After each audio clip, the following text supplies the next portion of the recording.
Hello, everyone. We are here like a month after the last podcast, which is sorry. I thought we were going to be able to keep a more consistent schedule, but stuff kept happening. I got sick with strep really bad, and then I got sick. It kicked my ass for like a good week, and my throat was so bad. There was no way I was going to be able to do the vocal recordings. Yeah, and then it had me out of it for like 2 weeks because I had the strep, and then I just was like super fatigued. Yeah, I don't know what happened. So sorry, guys. And then like every night we've meant to record, and then kids have been up late, or we've not been in the mood, or something crazy has happened. Something's happened. Yeah. Yeah. So things have been a little nuts. Aside from that, but we're here. We're back. So because we missed the normally scheduled podcast, summer vacation's coming up. There's gonna be a few weeks where Becca's not going to be working. Mm-hmm. So during that time, we're gonna try and take a week to catch up. Yeah. To double up. So we'll do this podcast, and then the next one will probably come out in the normal time. But then we'll probably do one week after that, something like that. We'll get caught up. Yeah. But all that being said, we didn't get very many reviews for this last chapter, and at first I was like, oh wow, people are really that pissed at me. But I had to talk with some of the people who didn't put up the reviews because I was curious, and they explained to me, they basically summarized it as, we didn't know what to make of this chapter, so they just didn't know what to say in their review. They were like, it wasn't in a negative connotation, I don't think, but they were just like, this was in such a different direction and tone from everything that's been in it so far that we just didn't know what to do with it. Which I was like, you know what? I'll take that over people just hating my story now. Yeah. So. Okay, sorry. So, let's go ahead and get some reviews in. All right, Joe Clone, you can read that, okay? All right, yeah. Okay, so the future without One for All is kind of what I was expecting the direction of the story to take organically without time traveling. But this, I like this a lot. A lot darker and bleaker than everyone and everyone grown up and a little bit more. Yeah, doing the adult versions of the characters was a fun thing was a really fun thing to consider. Except unaging Akurui. Getting repeatedly rewound to the teenhood cannot be easy for him. Okay. I thought he didn't like that. No. De-aged. Yeah, everyone aged up except for Akurui, obviously, because he had to be rewound. He had to be rewound every periodically. Yeah. He said so to Kudai way back then. Given the urgency of the times, I see why he'd go this route. But you remember, I did predict an alternate way to... that could be a spoiler. Yeah, no, I'm surprised you remembered, because I did kind of hint at that back before Kudai and the others went to not Ai Island, to Nabu Island. Kudai and Akurui were having a talk. And Kodai's like, why are you giving up? He's like, even if we don't have as much time as we thought we did, Aries training to use her power, so maybe she can rewind you back to when you had full autonomy. And Akurui's like, yeah, but how many times would be ethically acceptable to do that? Yeah. It's like, he's like, just how many times can you rewind me before it starts getting weird? I'm an adult man in a teenager's body.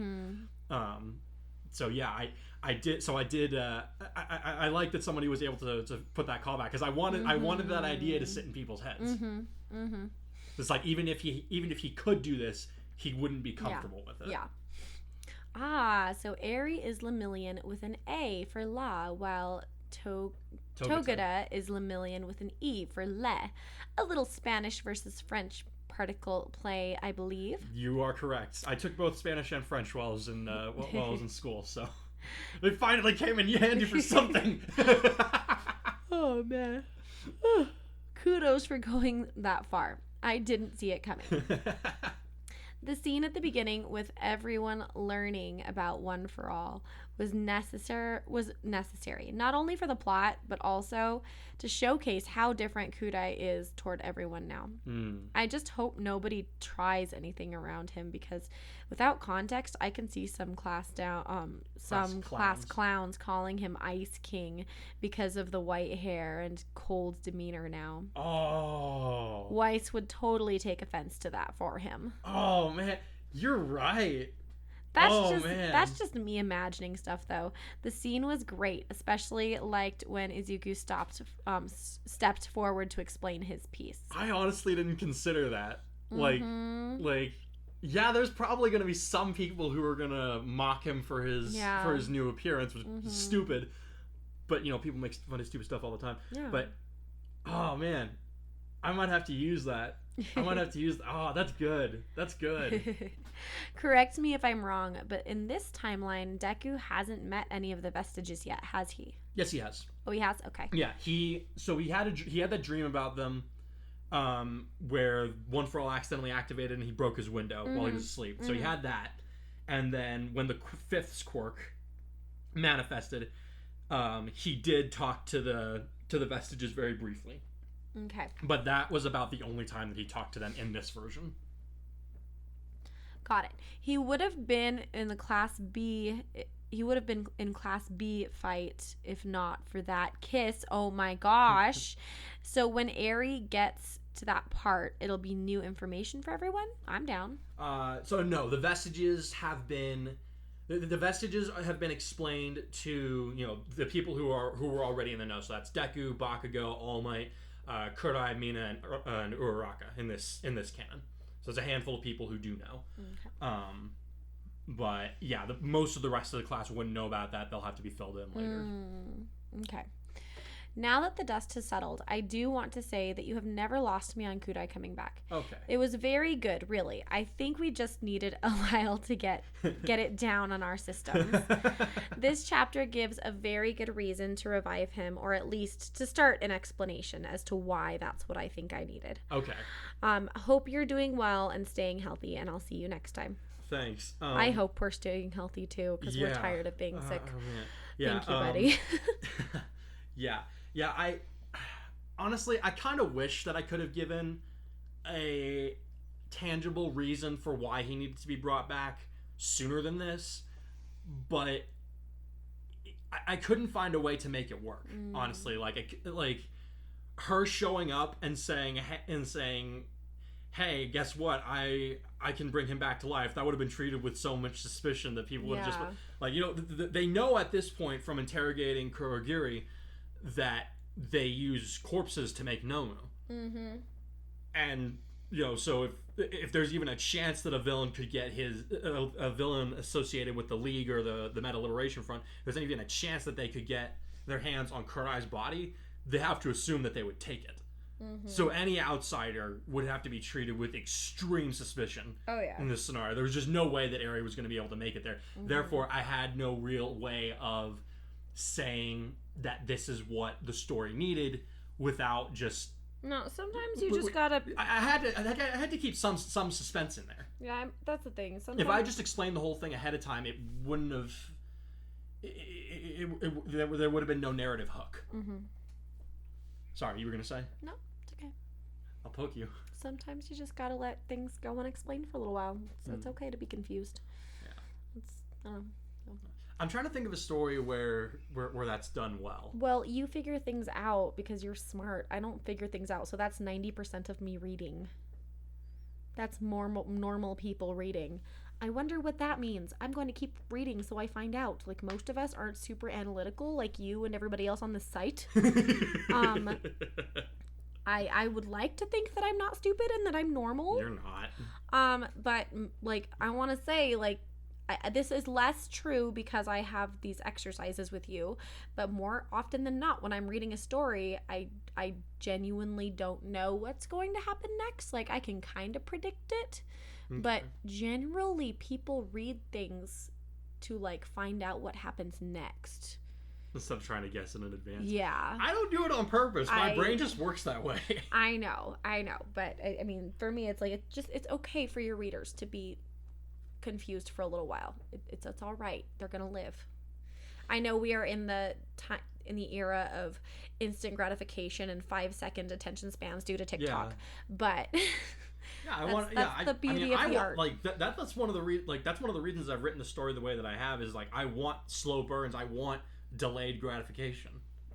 Like I'm hoping that people will come back around to enjoying that kind of thing. Yeah. But all right. Thank you, Joe Clone, for your review. Definitely a pick me up that I definitely appreciate right now. All right, Atomical. All right, what do we got? So, you wanted me to post a review, but I didn't know what to write, so I'm kind of just here to float about and say weird things that have no importance. But I will mention that this chapter is incredibly interesting, and it's nice to see an older version of all the kids, especially since the appearances later on in My Hero Academia teenagers are speculated about by the fan base. So, cool. Yeah. Similarly to Silver, I also don't know what to say really. It's just a chapter at the moment, but I do want to see where you go with it exactly. Review doing complete. 20 XP. XP. So yeah, basically, so she shares some sentiments with some of the other people who didn't write down reviews. They were just like, we don't know what to say about this. Yeah, I don't know what to do with it. All right, cool. Let's see. All right, next one is... All right, we got Silly Kira going on here. Alrighty. Okay, this is the kind of fan service I can get behind. All right. Oh. Ladies and gents, we have our sassy boy as a sassy man, and I am here for it. Right? Me too, buddy. Me too. I was like, if this is going to have any chances of success after what I pulled, Akuri has to be the narrator. Yeah. Okay, the opening scene alone has me roped back into the story with great interest because you've managed to maintain the canon divergence by a fair degree by having Kudai explain One for All to all of Class 1A and now instead of after Shigaraki's awakening. I'm not sure if I mentioned this in my last review, but one of my concerns with the previous chapter developing the way that it did was that it was steering us back into familiar waters that we'd been expecting a heavily altered outcome when we had been events. Expecting a heavily altered outcome events. Okay. However, them having knowledge of what is to come, learning about All Might's true secret, and Deku no longer being the wielder of One for All keeps things pretty fresh, at least for me. All right, cool. I did want to get this chapter. I did want to establish those things in this chapter sooner than later because it's like, no, I'm not steering back into, like you were saying, like steering back into familiar waters. I'm not trying to get back. I'm not trying to backtrack into familiar territory. I still want to keep things different. Maybe it's not as different as you guys were all expecting, but I mean that's kind of what this next chapter is about. That's kind of what these chapters are about. It's like you want to know how that would have gone without One for All. Here's your answer.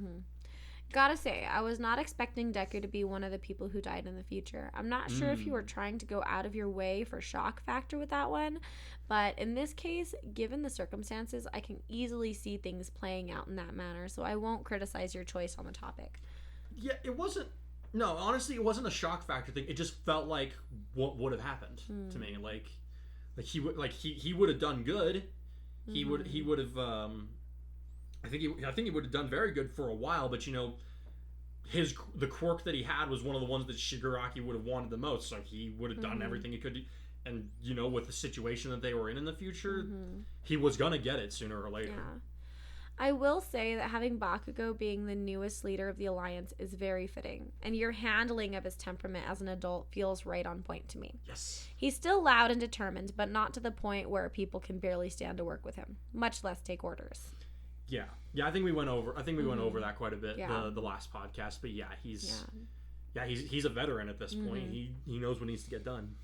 Brief side note, I hope that at some point we'll get to have Eri share more about the future and how they all got to this point in the story, because it feels like there's a lot of potential there for a full arc or two in this future timeline.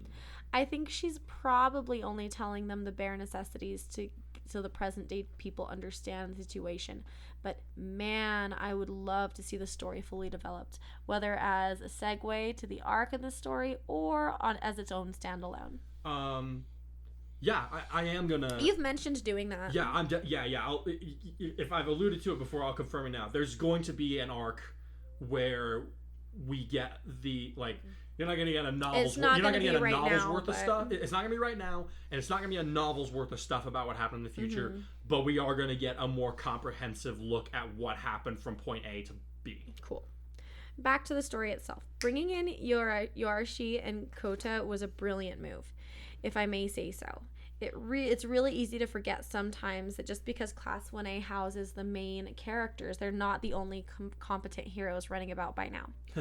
The preview for the next chapter has me especially stoked, seeing as we get to have Kota up against his parents' murderer. Oh yeah, that's a fun fight that was a fun scene to write for me. You're really trying to get back on our good side again, aren't you? It's working so far. I haven't forgotten your little stunt, but you're working to raise our expectations once again in spite of all of that challenge. Not many would be up to. So I commend you for the mere fact of making a genuine attempt. I appreciate that. The brief overview of the characters whom we all have come to love throughout both this story and the original canon is another reason that I would love to see a spin-off based on these events. I want to see Tetsu go up against Dabi and almost take him out. What a fight that must have been. Ooh. Even so, you showed just enough to let us know where they each are in terms of headspace without doing outright flashbacks with a flash forward. Flashbacks within a flash forward. Yeah. Sorry. No, I'll let my eyes are getting fatigued. Okay, I'll let you. right. Sorry. Let's see. Even so, you show just enough to let us know where they each are in terms of headspace without doing outright flashbacks within a flash forward. Is that the right term to use? Questions for later. I mean, there another? It works. Yeah, I don't know. I don't know if there's a better term to use for that. Let's see. Slightly bummed that we don't get to see Shuken in the future, but I suppose it would make sense for him not to be around. Wait, I just had a thought. What is his quirk? Has that been covered in the story and I missed it, or has it just not been revealed yet? Okay, so this won't really count as a spoiler, but Shuken is dead at this point. In their future, he died fairly early on, if like not in the initial uprising of the villains. And Shuken's quirk has not been revealed in the story yet. It will be later on, and I'm not going to spoil what it is, because I think it's kind of cool. It's like it's not even necessarily like plot centric, like in a way that like it'll affect the plot going forward. It's just something fun that I feel like I want to leave for later on. Okay. Do you remember what it is? I don't. You don't? I genuinely don't remember. Okay. All right. I thought it was pretty cool. We'll get to that later. Yeah. I do have a quirk for him. I think it's cool. You guys will get to it eventually. Cool. Let's see. In any case, that sketch of Akuduri in the future is fire. Thank you. I know there's probably some of my bias leaking into my opinion of the piece, but I cannot say who cares hard enough. That suit is awesome, and I can't wait to see what it's capable of, especially with him being the pilot. And even if he didn't have that kind of tech, I'm just excited to see this guy in the lead role for a bit. Yes, I know this probably won't end well for him or anyone other than Eri, but dang it, I'll like this while it lasts. I look forward to the next installment, and I hope that whatever has you down gets resolved properly and in the right time. Please be well, and happy writing to you. I appreciate that, man. Yeah, it's been a bit of a rough spell, but still here, still writing, still doing what I can to entertain. But yeah, thank you, Silly Kiddo, for your review. Light Hero Kaiser being the finalist. Go ahead. I don't know if it's my allergies or what. I'm all having a hard time focusing. All right, let's see. Most interesting, great chapter, mate. Can't wait for more. Kaito, I did not expect to see Kota show up in the future art chapters, but well done. Like, okay, so Kota will finally get revenge for his parents, and I'm all for it. Let's go. So this took you a while to review. I've been busy. Shut up or your face all 7 classes. That's overkill, dude. Blade Hero Light and Bow Hero Impact signing out. Well, thank you for your review. I thought, like, it's not that I thought Akuduri would be how do I put this? It's not that I was trying to get on anybody's good side by having Akuduri be the narrator. Maybe a little bit, but like narratively, it just made the most sense for me for this part of the story. And I wasn't even trying to butter anybody up by bringing Yoarshi and Kota in. I was honestly just thinking, like, I don't remember who said it earlier, but it's like, yeah, UA isn't the only set of heroes that would be fighting back in all this. There are others, and Shiketsu was a natural contender for me because I'm like, well, people say Shiketsu and the Shiketsu's on one side of the country, UA's on the other side. Like, they're the 2 top hero academies. So it would make sense that some of their graduates would have, made it this far. Yeah. So, and, Yoarshi is alluded to being stronger / possibly more capable than even Todoroki. Granted, he hasn't been training with Endeavor, So maybe that's not true anymore. I don't really know. But he's very powerful. He's very talented. So it would make sense for him to be one of the people who would come in for an assist from the outside. Mm-hmm. And he's a fun character. So I was just like, yeah, why not? Let's bring this guy in. Yeah. And I already pretty thoroughly covered my reasons for bringing Kota in. Yeah, I think we should probably just move into it. Yeah, I'll leave it at that. So I haven't kept you guys waiting for long enough. So we will go ahead and let you guys get to the audio chapter. We'll be back in a little bit.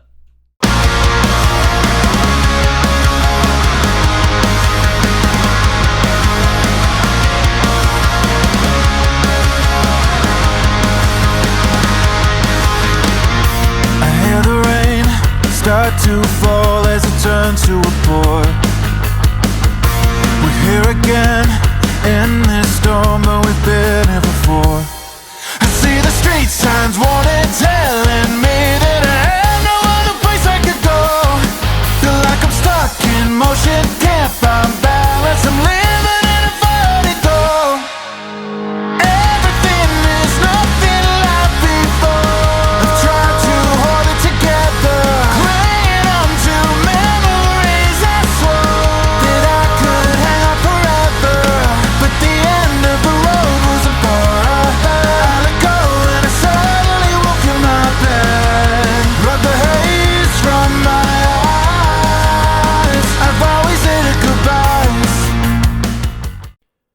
A future no more. Explosions were rocking the facility from all sides as Akadori led Kota and Eri into one of the side passages that had been left unguarded as the villains moved to intercept the heroes who had seemingly appeared out of nowhere, leaving the path clear to the trio after Kota knocked the door off its hinges with a high-pressure water blast.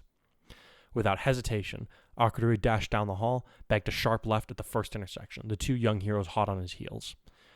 It wasn't too long before they encountered a villain who had been left to guard the passageway, even in spite of the heavy assault taking place outside. One of his quirks gave him 4 gorilla-like arms, but Akadori couldn't tell yet what the other power might be, and none of them were overly eager to find out. Kota leaped in front of the others with a shouting of the words, "Aqua Jet!" Water blasted out of his hands behind him, sending him rocketing forward fast enough to get him inside the reach of his opponent before the man could swing any of his bulky fists. This was followed by a punch to the gut that was augmented by a water burst that sent him smashing upward into the ceiling. As he was dropped to the floor with a pained grunt, Eri moved forward to make her own move. Her horn glowed as she placed a hand on the villain, enveloping him in a bright light. When it faded, his extra arms were gone and his appearance had become completely normal.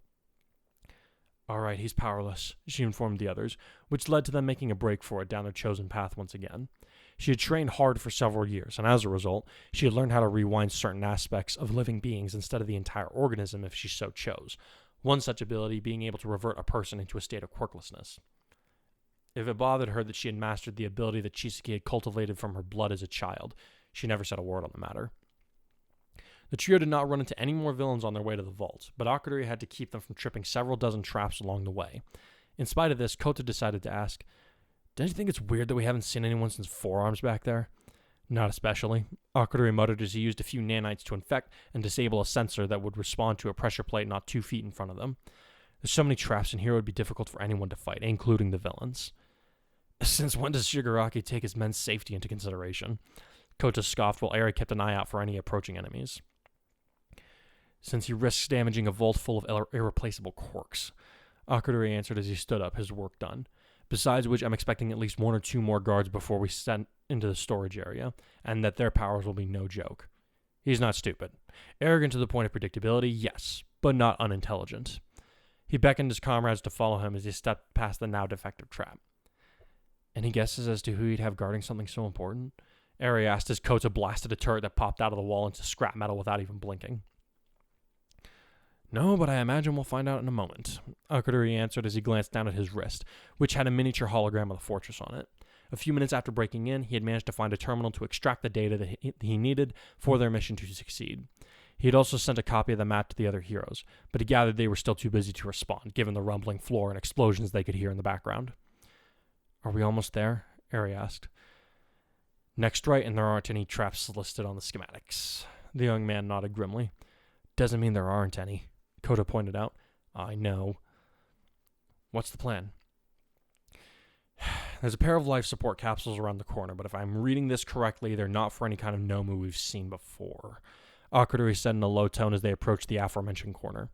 As soon as we walk in that hallway, whatever's in there is going to be woken up, and I doubt it'll be in a chatty mood. We have to power through. Or I blast the life support before they get a chance to wake up. Kota shrugged. If this is the last line of defense, it's a pretty stupid one.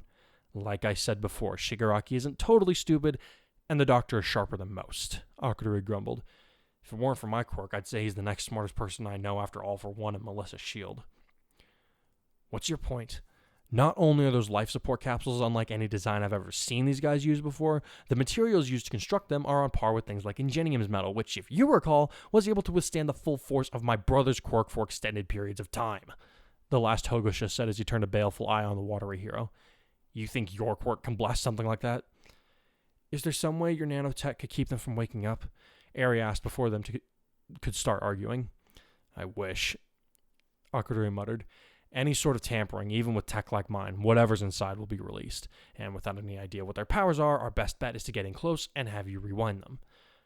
I'll only be able to do one at a time if I rewind their quirks, Eri warned him. I can rewind them both into a quirkless state, but that runs the risk of me accidentally affecting the two of you, since I'll be expelling my powers into an area, instead of just concentrating on a single target.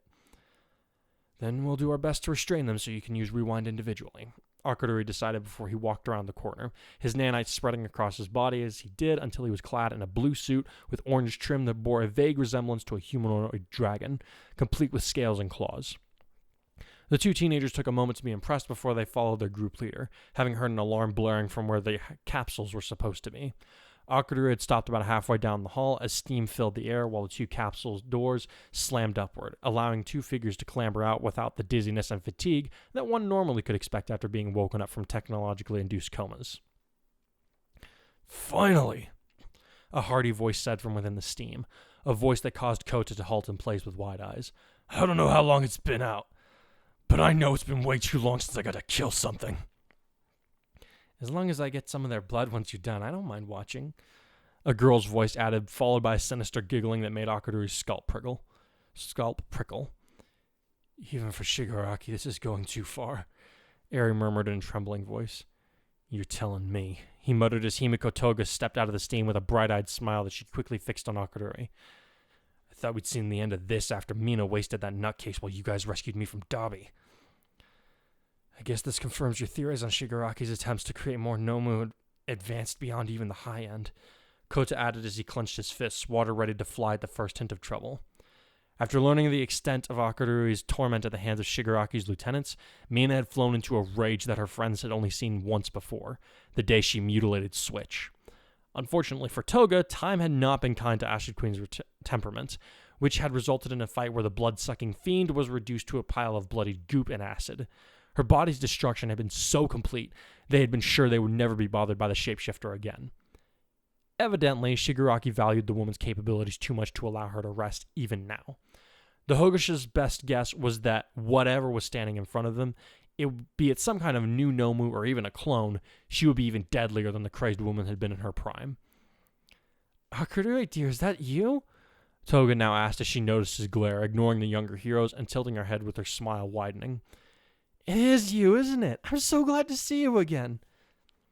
Hey, don't forget we're supposed to kill anything that gets this far, said the other speaker as he stepped into plain view, which caused Kota's teeth to be bared in a snarl as he recognized the hefty figure. Wait a sec, I think I know that brat, the villain known as Muscular exclaimed as he pointed at Kota. You're the kid who was there when that blonde chick got the better of me. The water hose hero's kid. I'm water hose now, Kota said defiantly as he got into a fighting stance while he faced off against his most hated enemy. And today's the day you're finally going to get what's been coming to you for 12 years.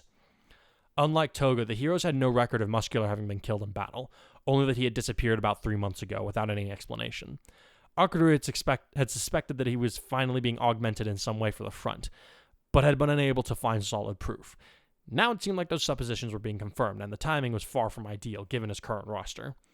With that in mind, he started to say, Kota, save it, Hikari. Kota interrupted as Muscular's body began to swell in size, a maniacal grin splitting his scarred face from ear to ear. I'm not about to stop you from taking on Toga, so don't you dare try to get in the middle of this. Don't waste your breath and let me do what I need to do. What is my right to do? You're definitely talking a bigger game than you were last time we met, kid, Muscular said as he crouched into preparation to jump. Your parents took out my eye and your friends almost killed me more than once. Think you can be the one to finish the job? Why don't you come and find out?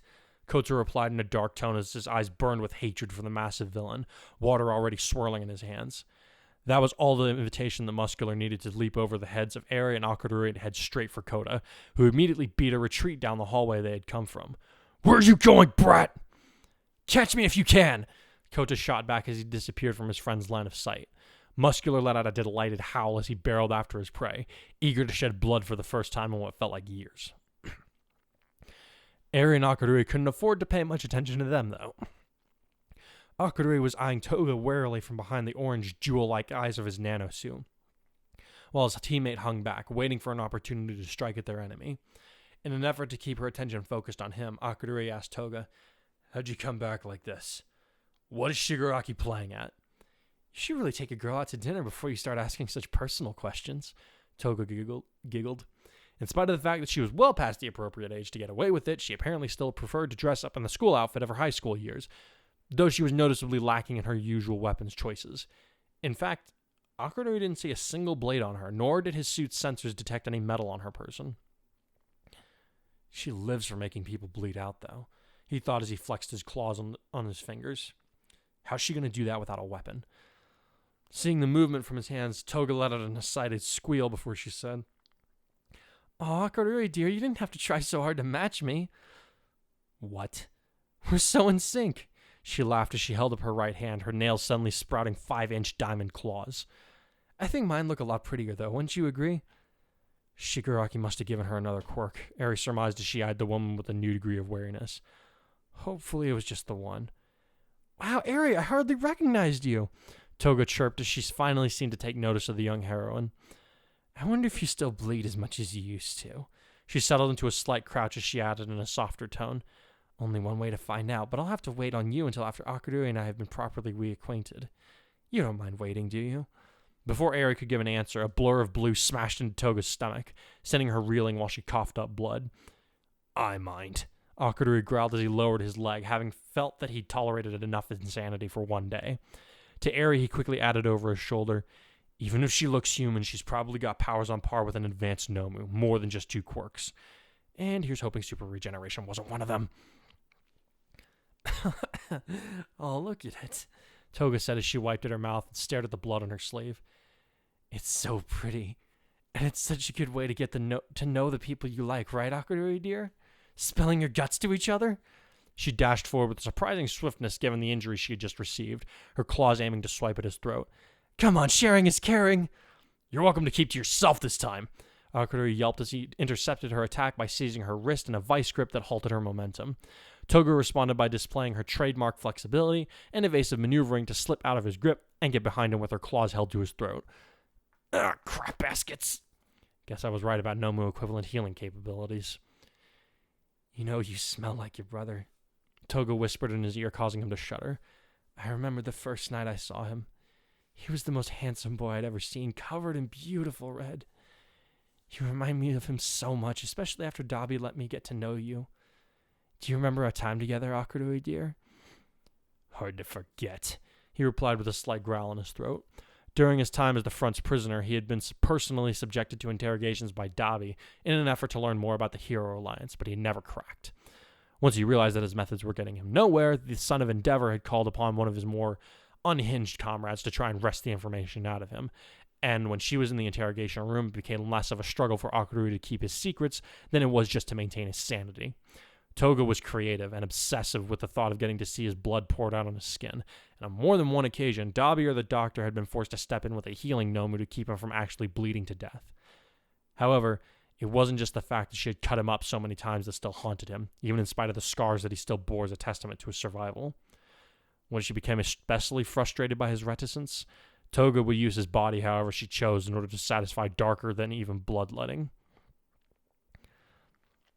In order to satisfy desires darker than even bloodletting. To feel her so close to him again was enough to make Akadori want to black out and escape into the safety of unconsciousness, so that he might be spared reliving those horrors in particular. but he managed to maintain his awareness with the same iron will that had seen him through his tortures without giving anything up on his friends. And when you die this time, I won't even leave a speck of your DNA for your boss to use, he vowed as he prepared to make his move. Meanwhile, Aerie was looking hesitant to approach, as it would be difficult for her to use her powers without catching him up in its effects. Plus, she would have to get in close with an opponent who was an expert in hand-to-hand combat. At the same time, she couldn't just stand there and wait for something to happen. She cast her eyes about, looking for something, anything she could use to help Akadori, even if just a little. My quirk can't be the only thing I rely on in a fight, she reminded herself. Then she saw a jagged piece of metal sticking out of the wall, which had been warped and fractured when Muscular had torn off after Kota, and she had an idea. With only a second of hesitation, she suddenly yelled, "Hey, Toga!"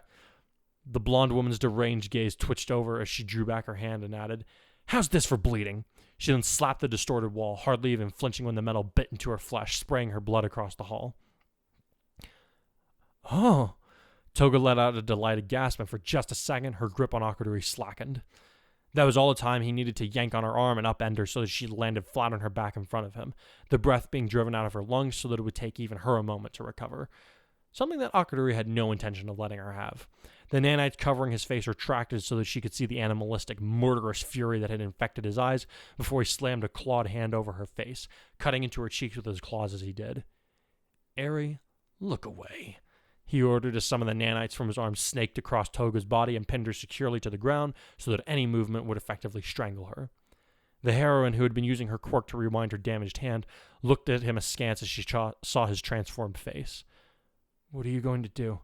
she asked him as his claws began to sink deeper into his enemy's face, who was giggling from underneath his hand, as if she hadn't a care in the world. "I updated your comm device after we initially broke in so that it can broadcast a signal that will get us past the locks and allow us to retrieve what we came here for," he snapped. "Look for a compartment labeled Nana." When she still hesitated, he glared up at her and shouted, "Go!" Aerie let out a small yelp, but she moved to do as she was told. Whatever was going on with Akadori right now, she did not want to anger him any more than he already seemed to be. So she dashed past the young man and his captive, who was now beginning to struggle as it dawned on her that her assignment was being compromised. Akadori held her down until Aerie had made it past the doors, after which he drew back his other hand and flexed his razor-sharp claws. It sounded like Toga was trying to say something, but his grip on her face was too tight by this point. She tried to kick him, but he batted her leg away, leaving several deep slash marks with his suit's claws when he did, and never once broke eye contact with her. "You should have ignored the doctor and killed me when you had the chance," he snarled before he felt the nanites in his suit vibrating in response to his command. As he registered the sensation, Akadori was glad that the base's alarms were blaring as they were then. Otherwise, Aerie might have heard the dying, tortured screams of his victim as he made use of a particularly nasty, hidden function of his suit that he doubted even Bakugo would have even been able to stomach.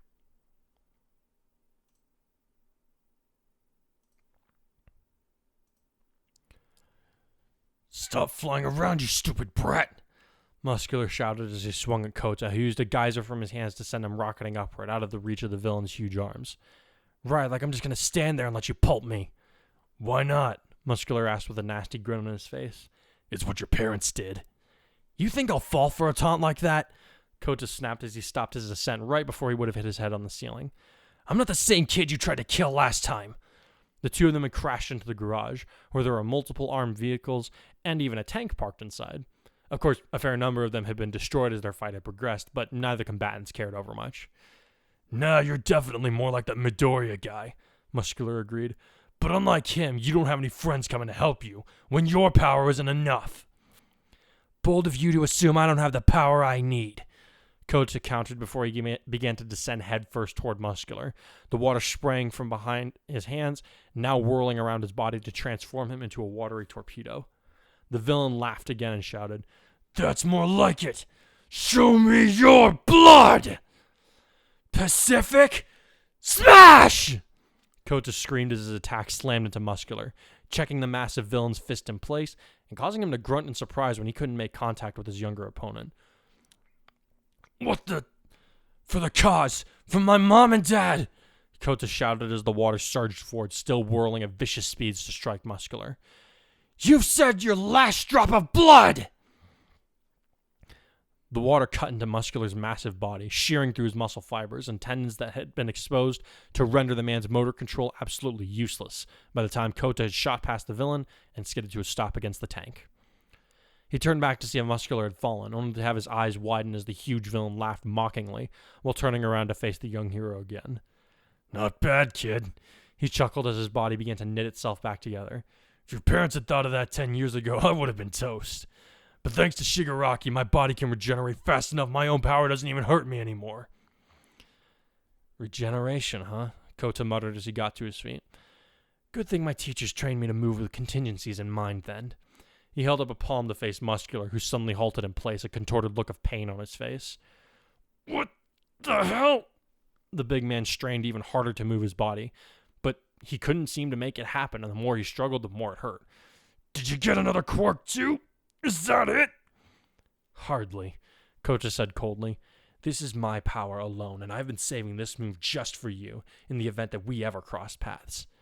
I remembered the first time that we met, you said something about your muscle fibers tearing through your skin whenever you used your quirk.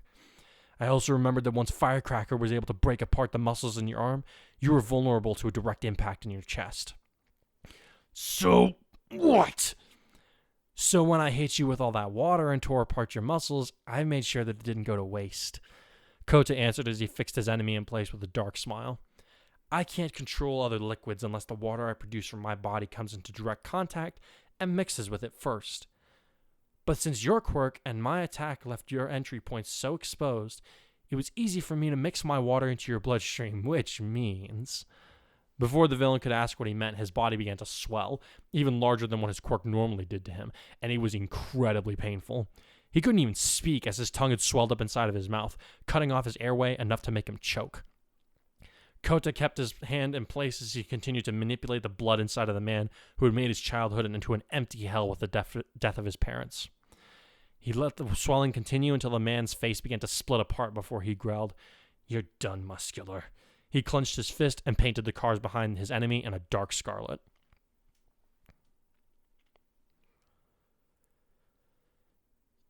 Eri ran through the room that contained the stolen quirks of the deceased, trying to ignore the crawling feeling that had come under her skin as she did.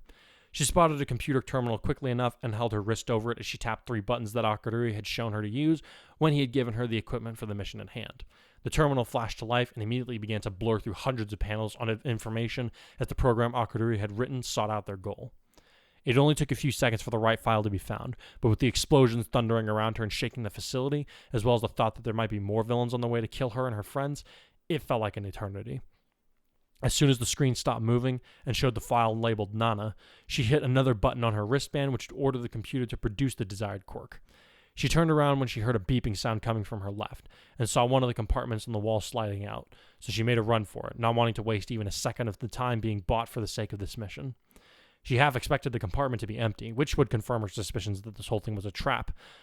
But to her surprise, she was able to pull out a small vial that contained what looked like a web of rainbow-colored lightning. Hardly able to believe it, she triggered the comm function in her wristband and said, "Does anyone read me? This is Lemillion. I have the package." "Water hose here, I copy," Kota said almost immediately, filling Eri's heart with another measure of relief. "I've taken care of Muscular, and I have a probable means of escape. If Ground Zero or Hikari can hear me, please authorize a rendezvous outside the garage." "This is Hikari. What's our means of retreat?" Akururi answered. "We've got to pick between a few cars and a tank," the watery hero answered. "Dust the tank. It's too slow to be of use to us, but we don't need them coming after us with it," Akururi ordered as the door to the room slid open. "I'm about to blow the room containing the quirks, so anyone else who copies, break off the attack, meet us on the east side of the base." As he approached, Eri winced at the sight of blood splattered across his suit, but he didn't seem to care much. As he lowered his arm from his face, he told her, "Keep count of who's coming to meet us in the hangar. I need to know as soon as possible if we need to send reinforcements to any of the others." "All right." She waited while he used his nanites to plant several explosives around the room, acknowledging each hero as they answered that they would be able to make the rendezvous. After a few minutes had passed, Akururi returned to her and raised an eyebrow, having retracted his helmet. She quickly told him, "Everyone but Bakugo and Schnee have reported in." Akururi frowned at that as he took the capsule containing One for All before saying, "Something's gone wrong. I can understand one of them not reporting in, but if they're both quiet, something's happening." "Very astute, Kai Jr.," a familiar voice said from their comm link, causing both Eri and Akururi to go very pale. "Now if you'd be so kind as to put back what you found where it belongs, I'll make your friends' deaths painless." "Don't even think about it, say a brat!" Bakugo's voice shouted in the background. He played us. They knew all like... There was a sound of flesh striking flesh that cut the explosive hero off. It made Akudori cringe as he realized he had made a big mistake. Of course I knew. Tomura Shigaraki laughed. You really thought that I would let this place be discovered so easily? I knew that if I dangled that power out as a lure, you would all be unable to resist the chance to get it, especially you, Hikari. And really, that's what this is all about. What do you want with me? Akudori demanded. This isn't the first time you've tried to take me alive, so I know it's just not just my quirk you want. You could have taken that off my corpse if you needed it so badly, so what's your angle? You're right. I don't need your quirk, Shigaraki admitted. I have several capable of enhancing my mind already, so solar intelligence on its own is useless to me. No. I need your mind and your experiences with Yunaika and One for All. Why? Because you're the only one left alive who knows the complete ins and outs of the two greatest powers ever created by All for One, the villain replied in a sibilant hiss. You're the only one who can figure out how to make One for All do what I want it to do. Oh, and if you refuse, after I kill all your friends, I'll turn them into Nomus. Good luck killing us, Wrinkles, Awase shouted from his end. Your elites haven't been able to do us in yet. You're assuming I've already used my best game pieces against you today, Shigaraki laughed. You've been dealing with this fortress's pawns. Now you're going to deal with the rooks, knights, and bishops. What, no queen? Todoroki asked dryly. If you think you're going to win against us without your best, you're sorely mistaken. Everyone stop! Akudori suddenly shouted into his piece. Shigaraki, let's cut a deal. A deal? The lead villain chuckled. This is new coming from you. Yeah, well, I try to stay out of the field as much as I can, so all of this is kind of new for me. Akudori said grimly, holding up a hand to keep Eri from interrupting him. There's only two ways that this can go, so here it is. Either I come to you with One for All and do what you want on the condition that you let all my friends leave this place alive and unharmed, or I destroy this quirk right now and we both take heavy losses. For a moment, Shigaraki was quiet, but eventually he said, Even if you destroy the quirk, I can just revive it again. Why should I agree to those terms? You know how to extract a quirk from a corpse, Akudori snapped, but I'm willing to bet my life that you don't have a way to recover it once it's been destroyed in its inanimate form. And before you even try to play the bluff that I'm not holding the real quirk in my hand, save it. My scanners have already detected traces of Midoriya and my brother's DNA in this vial, so I know it's the real one. You'd give up everyone's lives that you care about just to deny me that power? Shigaraki asked with disbelief. Doesn't seem very hero-like. Well, unlike everyone else here today, I'm not a hero, Akudori snorted. I'm just tech support, which means that I'm not bound by the same moral code as the rest of them. If I have to make this sacrifice, I will. Besides which, I don't think you want a chance that I'm bluffing, especially given the lengths you've gone to acquire and preserve this quirk. So what'll it be, Shigaraki? Fine. Have it your way, the leader of the front snarled. But you'll pay for it in one way or another once this is all over with. Be sure of that. Oh, I don't doubt it, Akudori replied bitterly. Everyone else... Don't bother with a rescue op this time. We all remember what happened to Real Steel, and I don't want a repeat of that in my conscience. Cutting off comms now, so goodbye. Don't do anything my brother wouldn't have wanted you to do. He slapped his wrist device angrily, cutting off his connection to the others. Eri was looking at him with her jaw dropped, but somehow she managed to say, You know he's going to double-cross you, right? Why would you agree to this? I'm the smartest person in the country. Of course I know what he's going to do. Akudori snorted after she shut off her comm device with his own. Which is why I need you to listen to what I say next very carefully.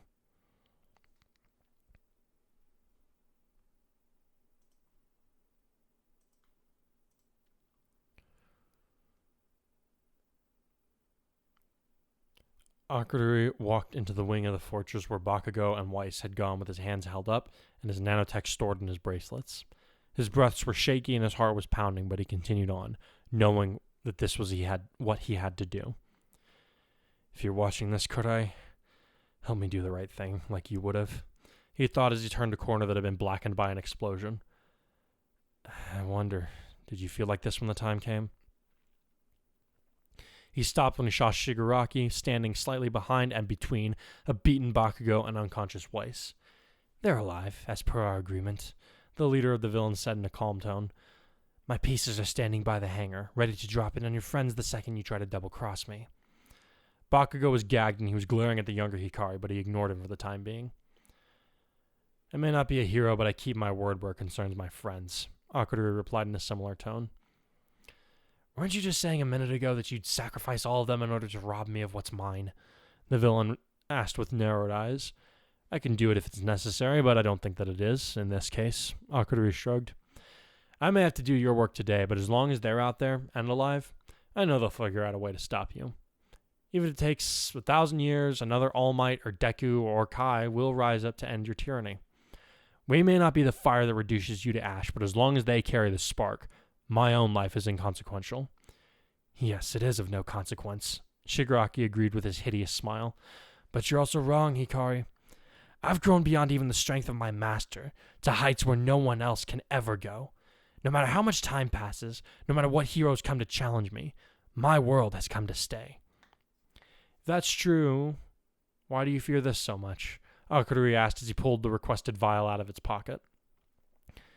I don't fear it, Shigaraki replied, his voice laced with irritation. I would just rather use it to bring an end to people like your friends with a little more efficiency than what I'm currently wielding. Now, are you going to make it do what I want, or am I going to have to make this messy? Akudori held up his free hand in a halting motion when Shigaraki's palm near Bakugo's face, who continued to glare up at the two of them without flinching. One for all is passed along through the interaction of someone's DNA, he said as he approached the villain with measured steps. Normally, this is done by the will of the current holder, but of course, that can't happen anymore. I already know all this, Shigaraki snapped. I'm not big on patience, Hikari, so you'd better be going somewhere with this.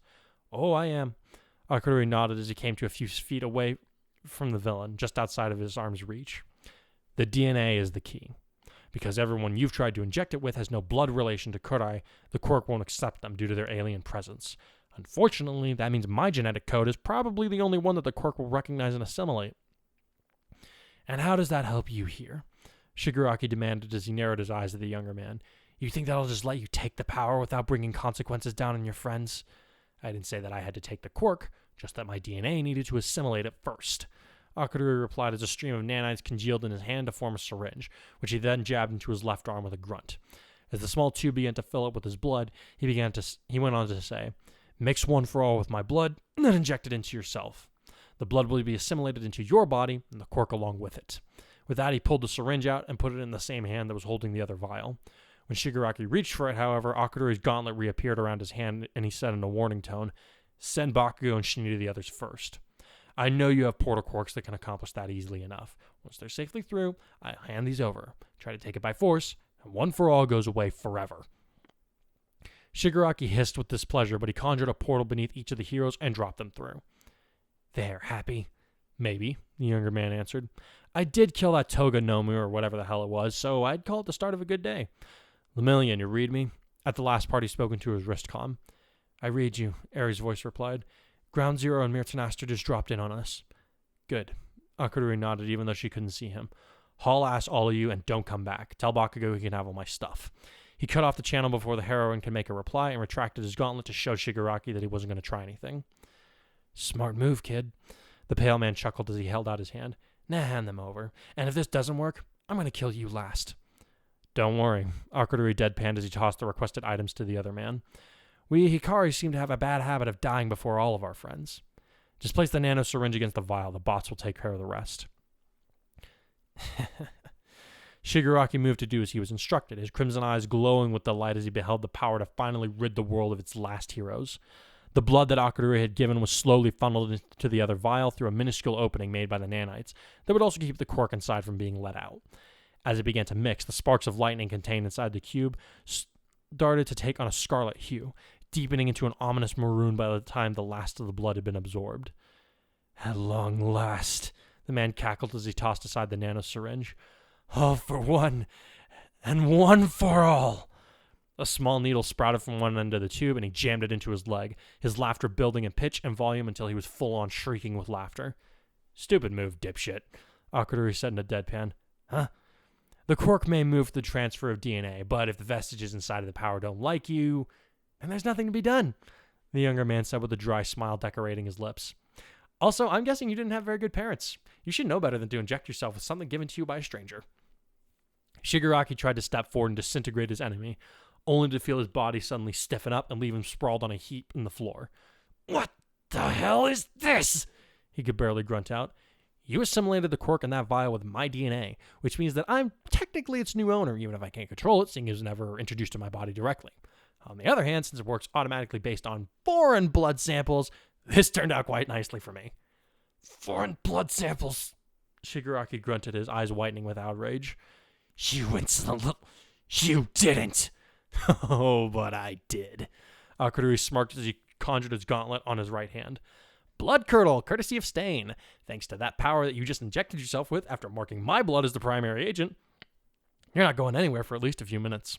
Now, I know you have enough regeneration quirks in you to basically nullify any injury that I can give you as soon as you make it, but I wonder how you'll do when my nanas start wreaking havoc on your nervous system. With that, he stabbed into Shigaraki's back with his claws and ordered his nanotech to begin the work for which he had truly designed it. For the first time in years, Shigaraki screamed in utter agony.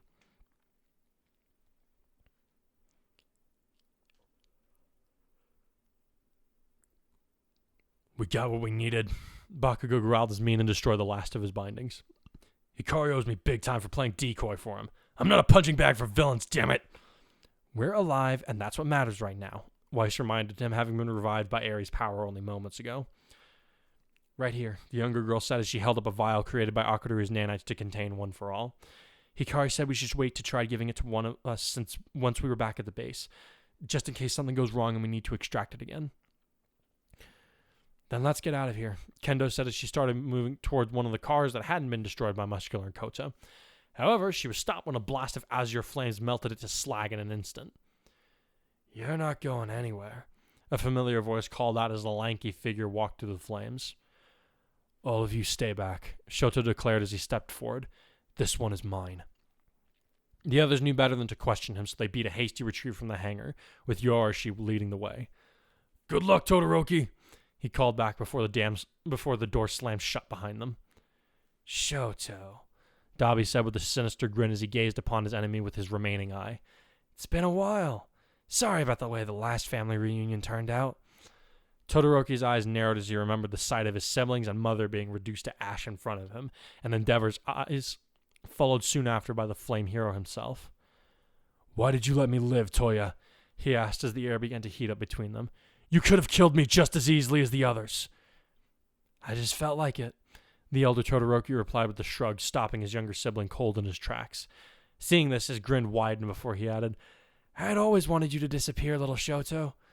From the first time your quirk appeared and confirmed to Endeavor that I was never going to live up to his dreams, I wanted you gone. But when I realized that even if you were out of my way, it wouldn't have mattered, because what Endeavor wanted shouldn't have mattered to anyone, especially as kids. I guess I wanted to see what you would do when you had your entire world ripped away from you, like you tore everything from me by being born. Though I gotta say, I'm kind of disappointed. You've turned out to be more like the old man than any of us ever cared to be. What is that supposed to mean? Shoto demanded angrily as blue fire began to flicker across Dabi's body. It means that you don't know when to give up and roll over just like our dear old dad, his brother shouted right before he unleashed a barrage of blue flames, which Shoto blocked with his ice. Come on, still hiding behind Mom? Dabi taunted. Doesn't that ever get old? Shoto gave his response in the form of an ice sheet that covered the floor, trapping his enemy's feet in place for a moment and allowing him to conjure an ice spike that stabbed into his brother's leg. Dabi laughed again, saying, Now that's more like it! He lashed out with his fire, melting the ice as Shoto skated away and hurled fireballs of his own, forcing Dabi to duck under the counterattack. And you, Toya? Shoto called out through across the burning room.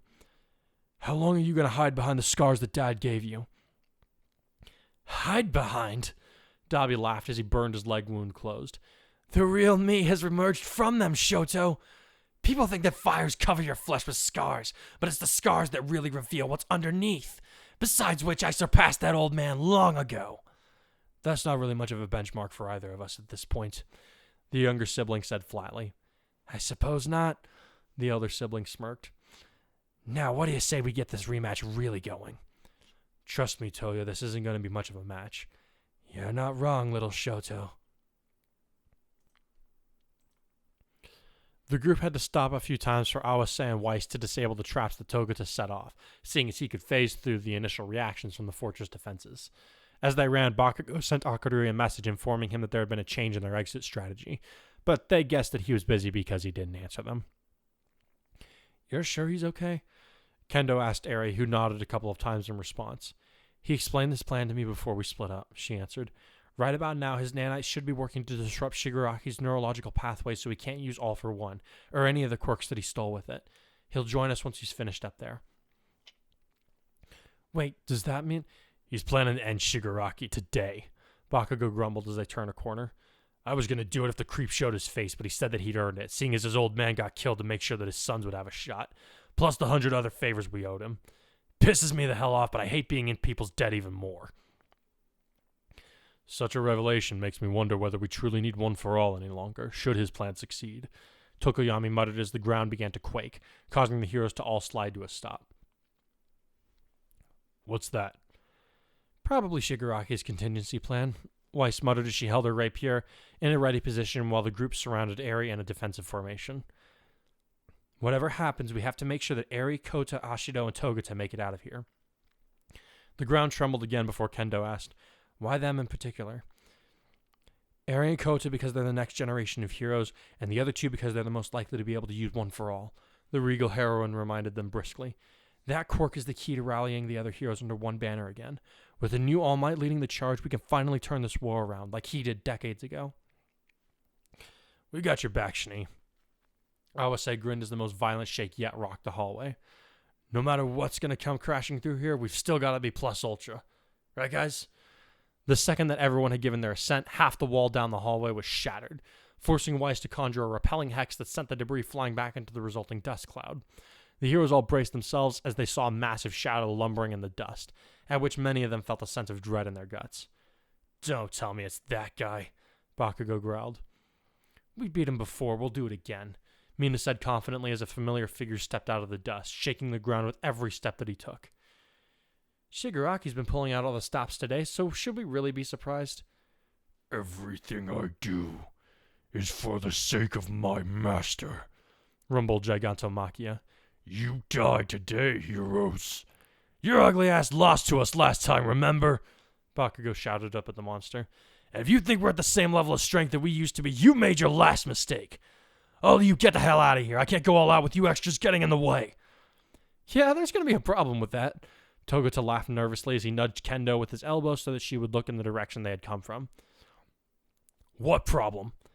"About 50 block Nomu, coming up behind us," the hero answered her. "Might be 4 or 5 high end, too. We're completely cut off." "Not completely," Mina said as she hurled acid at the wall, which let out a hiss as it began to eat through the metal and concrete. "Give it about a minute, and we should be able to get out that way." "Then I think this is going to be the longest minute of our lives," Kota muttered as he leveled his hands at the approaching Nomu.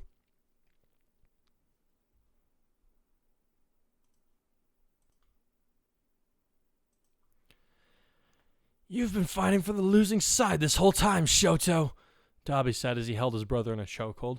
"You chose to align yourself with the people who exalted Dad as a hero among heroes, and now your world is ash. You should have known better." Both of them were covered in burns, though not all of them were scorch marks. Some were frost damage. "I chose to fight alongside people who cared about me and shaped into being a real hero," Shoto grunted as he strained to break his brother's hold on him. "Dad was just a means to the end for my training. But Mom, Fuyumi, and Natsuo, they didn't deserve what you did. They were just as much victims as we were, maybe even more so. You can't justify their deaths no matter how you spin it." "They didn't stand up to him," Dabi shrugged. "Fuyumi never understood to begin with. Natsu abandoned me, and Mom was the one who burned you, so she wasn't even clean in our childhood either." "None of us had a clean childhood," Shoto growled. "But at least after I was broken, I learned to let others help me put back together." With that, he shot a spike of ice from his elbow into Dabi's stomach, sending the elder Todoroki recoiling as he spun away, his flames decorating his left side once again. "Tell me something, little brother." Dabi grinned as he held his stomach in while his own fire began to swirl about him. "Why did you want to become a hero at all if the world made someone like Endeavor their number one?" His body may have been naturally resistant to cold attacks, but his brother had honed his powers to this degree, having known that all along this confrontation was inevitable. "I wanted to show them what a hero could really be like," Shoto answered simply. I wanted to unveil our father's true character by surpassing him, both body and spirit. But you chose to try and burn him like he burned us. Whether or not you realize it, you're more like him than I could ever be." Finally, Dobby lost his smile in favor of a dark scowl that he leveled solely at his younger sibling. "I'm nothing like that man," he hissed, "and now I'll burn away the last of his damn legacy." Funny, I was thinking the same thing. Shoto muttered, his ice sheeted out of his body to cover the entire hangar in an instant, sending the atmosphere around them into a violent state of flux due to Dobby's flames. "No matter what happens next, you're not walking out of here alive, Toya." "That's just what your little friend said before I melted him into scrap metal," Dobby muttered as his flames intensified. "There won't even be a snowflake to remember you by, Shoto. And you're wrong. I'll be the victor because I'm on the winning side of history." "No." Shoto growled while his brown eyes shone with an icy light, even as his entire body became covered in frost, dropping the temperature in the room to sub-0 degrees, despite Dobby's hottest flames, which made him stumble back in surprise. "What is—" "I will defeat you, Toya, because you are a criminal," the young man said as ice began to creep across his brother's body, keeping him from moving in spite of his efforts to free himself with his fire. As he remembered the words of his long-dead friend, Shoto gave vent to the shout. "And I am a hero! Arctic prominence? Burn!" The second that Dobby's head had been encased in solid ice, Shoto unleashed all the firepower that he had. The same microsecond that his brother had been freed from the ice, blue flames roared across the room and mixed with orange to engulf the area in a raging inferno unlike anything that had been seen in nearly a decade. In the instant that followed, half of Shigaraki's base was disintegrated, while the remainder was blown to fragments that shot out across the entire forest. As he felt himself being swallowed by the scorching light, Shoto closed his eyes and thought, "Hikari, Midoriya, Ida, Momo, I'll see you soon."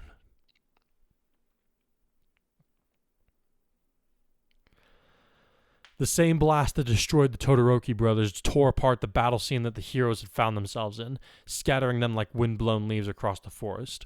Only Bakugo, who had spent a lifetime training his body to withstand vicious explosions, was able to recover his balance fairly quickly and land on his feet amid the burning debris, his eyes going wide as he realized where the blast had come from. Slapping the comm button on his suit's gear, he asked, "Freezer Burn, was that you?" When there was no answer, he shouted, "Damn it, Todoroki, this isn't the time for comm silence. If you can hear me, pick up the mic." "Bakugo," he heard Weiss say over the line. "We both know that he would have reported in if he could." Bakugo shut his eyes as he bared his teeth in a silent snarl as he felt the loss of one of UA's last great heroes. Then he heard a rumbling coming from not too far away, and his eyes glared at the recovering form of Gigantomachia. "Gale Force, you read me?" he growled. "Yeah, but I got separated from Kota," the larger hero replied worriedly. "Anyone know where he is?" "We'll have to worry about him in a minute," Bakugo said curtly. "I need an assist. I'm taking out that man-sized bastard once and for all." To himself, he added, "If we've lost one of ours, I'm not leaving until every single one of these villains are dust." "But the second you see me clear the tree line, send me a funnel that puts me on a course to hit that monster," Bakugo ordered. "We gotta fry him before he has a chance to completely recover." He knew that even if the others were worried about their comrades, they would place priority on stopping the front's biggest powerhouse while they had the chance. "I'll assist too," Weiss added. "I can enhance your speed if you're going for what I think you are. Only—" "What?" Bakugo asked as she hesitated. "This might be a one-way ticket considering who you're headed for," she replied worriedly. "Are you sure about this?" "Damn right I am," the explosive hero growled. "Anyone else that copies, start looking for the kids. If either of you brats can hear me, regroup with the others where we started the mission. Say a brat, you better be on your way already or I'm gonna kill you. We'll meet up with you guys soon. Count on it." Hearing the heavy breaths of Gigantomachia, Bakugo decided that he no longer had any time to waste. With an animal shout of rage, he shot up into the air and kept a sharp eye out for any of Weiss's Hex or Yorishi's winds, and as soon as he saw both about 100 yards away from where he was, he shot toward them, immersing himself in the whirling vortex and power of the sigils. Adding to them, he started to fill the whirling winds with fire as he unleashed his quirk to its fullest, heading right for the powerful enemy who had been responsible for the defeat and subsequent deaths of Ingenium and Red Riot, as well as several others. "Here we go!" he roared as he passed through the last of Weiss's hexes, his target now clearly within view. Oppenheimer, impact! Yet another thunderous explosion ripped the forest apart, this one casting a mushroom cloud of fire and smoke up into the air from the point of impact. Bakugo's roars mixed with those of Gigantomachia before the two of them were enveloped in his attack and lost to view.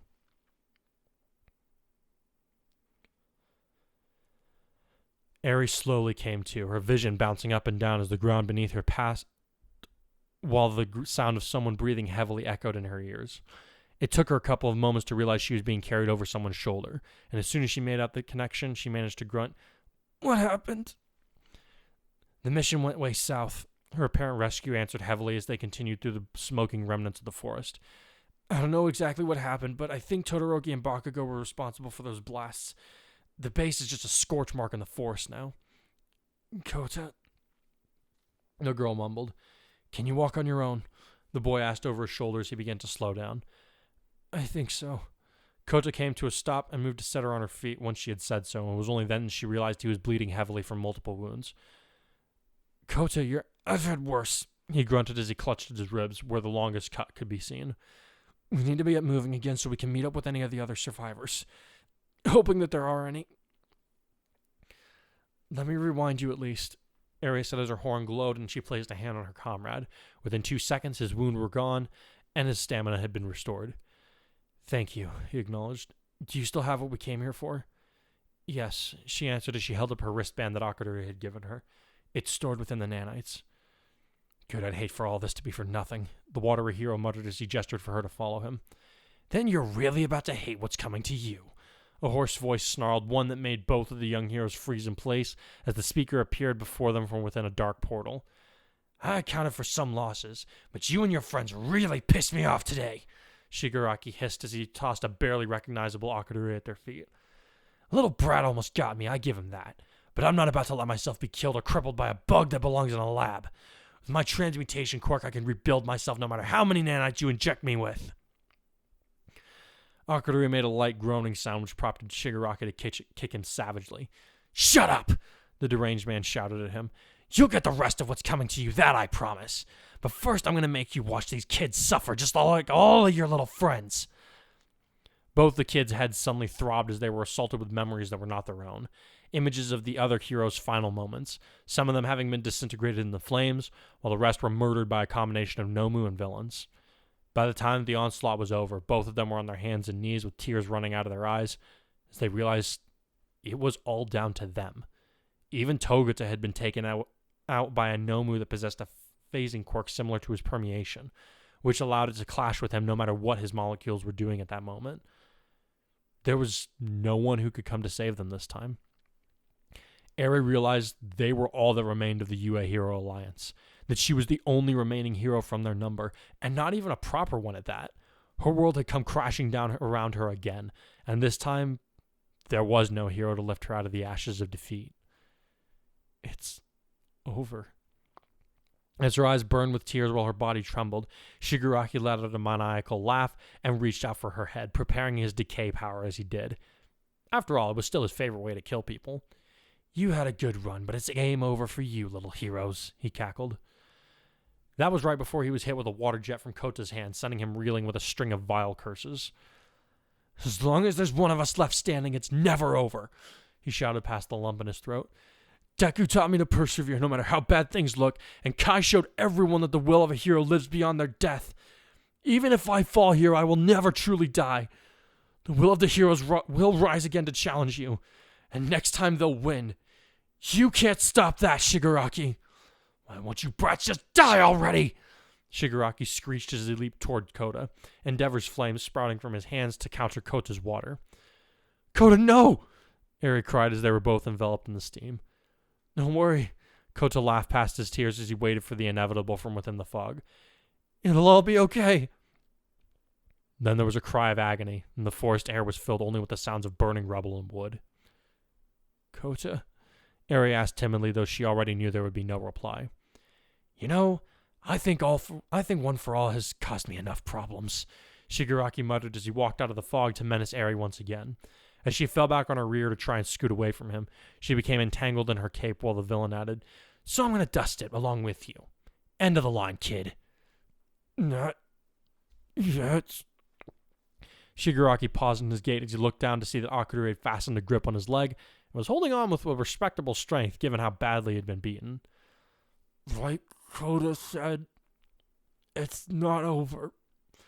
As long as there's one of us left. He looked at Eri through bloodied, swollen eyes before he added, I'm sorry, Eri, for every promise I couldn't keep. I hope that you'll be able to keep all of yours. There was a small beeping sound that came from Akudori's gauntlet, followed by Eri letting out a small yelp as she felt her wrist being stabbed where her bracelet was resting. Her head swam and her eyes glazed over as she lost consciousness. She opened her eyes to see that she was standing in a dark place, lit only by the glows of 10 blurry figures lined up in front of her, each of them possessing a different hue. It was impossible to make out any details from most of them beyond their aura's individual color, save for 4 that stood apart from the others. The first shade was a frail-looking young man, while the second resembled a thin hero with sharp cheekbones and a golden aura that reminded Eri of a lion's majesty. Third was a face she still saw in her dreams and nightmares alike, his kind smile wreathed in green flames as he gazed upon her from the great beyond. The one furthest to her right glowed with a myriad of colors, and it was they who stepped completely away from the others, their visage becoming clearer the closer that they got. Once they were a few feet away, Eri gasped aloud and said, Is this? It's you, Kai said as he reached out to grasp her hand in his with a solemn expression on his face. You're the 11th. Shigaraki stood up from the skewered remains of the younger Hikari and turned to see that Eri was on her feet, her eyes veiled by her hair. Oh, so you're gonna fight too, he taunted her, even knowing how this will turn out. He had used Energon to kill Akudori, an ironically fitting end considering all the work the young man had put into perfecting the power for his brother. Everyone else was right, Eri replied in a shaky voice as she raised her gaze to look directly at her enemy. As long as one of us stands. White lightning erupted from her body while her horn glowed like a star before she finished. We all continue to stand. So, you took on One for All, Shigaraki said in a calmer tone than she had expected. And just, what do you think you'll do with that once you've beaten me? What's it to you? I imagine with that power you'll be able to unite all the so-called heroes of the world against my forces and rise victorious over the dark enemy, he replied in a mocking tone. What happens after that? Who fixes the mess that you'll leave behind? I haven't gotten there yet. Eri shot back as her muscles quivered with violent energy. She felt as though her skin might burst from the combined physical prowess now contained within her body. I'll worry about that after you're nothing but a memory. Not very smart, kid, Shigaraki giggled. You think I took over the world just by throwing my minions at everyone? No, I had to learn how to think first. If you can't do that, you'll just become an even worse tyrant than you think I am, all because your decisions will be based on silly little whims. I'd hardly call a decade-long dream a whim. Eri shot back, even as the horn on her head glowed to an almost blinding degree. Even so, why don't we take this chance to start over, you and I? The skinny man offered, giving his enemy pause. I've lost a great deal today, as have you. If we combine what's left of our resources and learn to cooperate with each other, we could bring the Liberation Front and the heroes together in order to create a truly peaceful and just society, one where labels like hero and villain can be nothing more than abstract concepts. It's obvious by now that the quirk you stole has no intention of submitting to me, but that doesn't mean that I can't help you put its power to a proper use. With All for One and One for All combined, our power could be unmatched in all the world, a world that we can make however we please. Think of it. No more suffering, no more death like we've seen today. It's a world full of many destinies of our choosing. He paused before extending a hand and adding, Come, join my comrades and me. Eri's answer was as swift as the lightning coming from her body, which erupted into a frenzy as she said, I desire one noble destiny, and that's worth far more than any power you could ever offer me. Shigaraki's countenance darkened before he snarled, Then you've chosen doom! He leaped forward, lightning reflecting off his body as he reached out to grab Eri by the head, only to be stopped dead in the air by her seizing his arm and holding him in place with a flinty expression on her face.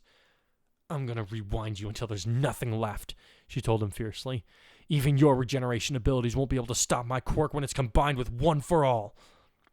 "True, but I suggest you look more carefully at your target before you act next time," Shigaraki said before he dissolved into mud in her grip, startling her as she felt someone grab her cape from behind.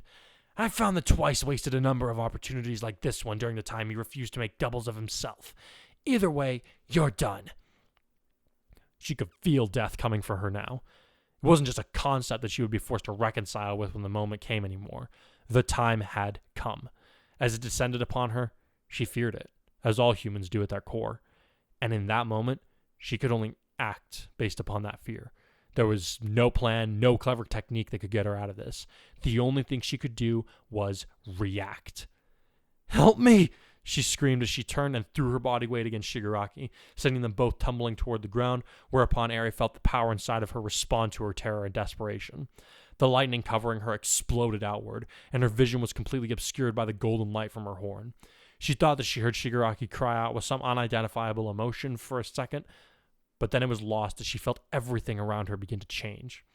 It was almost as though the wind was rushing across the forest, but something about this felt even more intense, as if the wind was coursing through the very marrow of her existence, not just the space around her. Eri could feel the ground beneath her trembling in fear of whatever desperate power she had unleashed. She wasn't sure what exactly was happening, but she could no longer feel Shigaraki nearby, so after a moment of blindly lashing out with her powers, she began to try and contain them.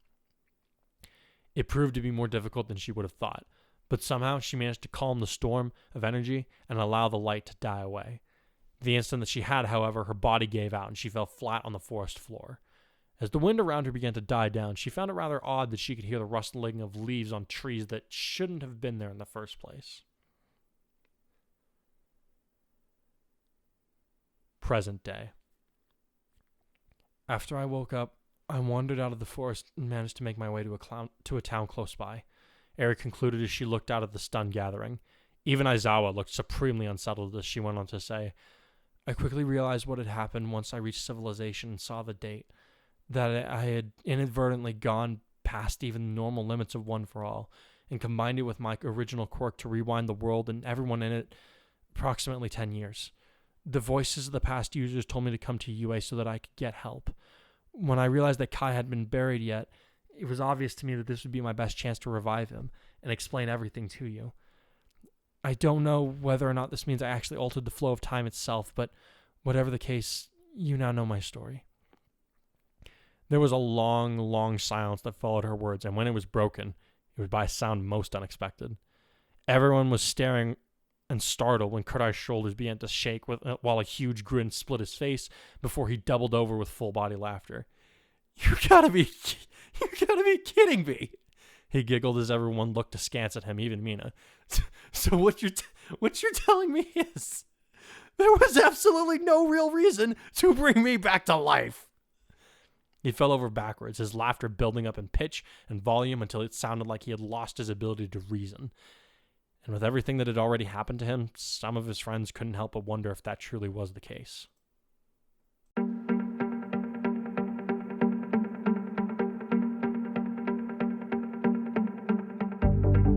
In the shadows I've grown, in my struggles I've shown, I'll never back down for anyone. You think that this is the end, I've just begun. Through my life I've been gentle,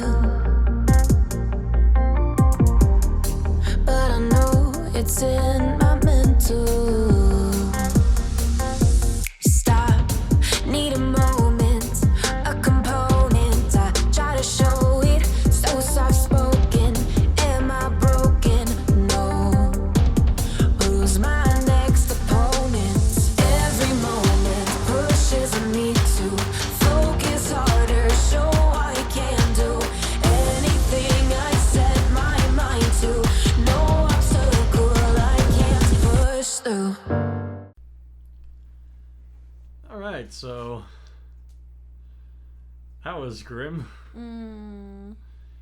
basically I Rogue One the entire I Rogue crew. One except with the exception of Aerie, I Rogue One the crew. Yeah, so we open with kind of the op underway, right? Yeah. They're they've just gone in.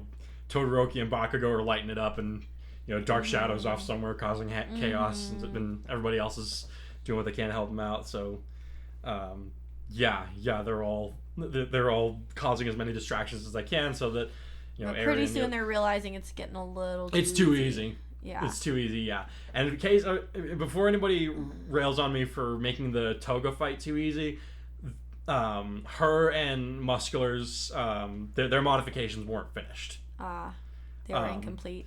They were incomplete, No. yeah.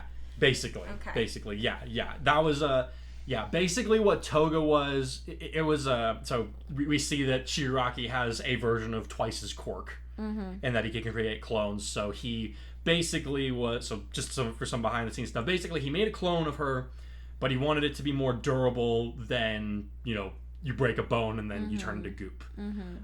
So he was modifying the clone to become more durable and become more closer to actually human.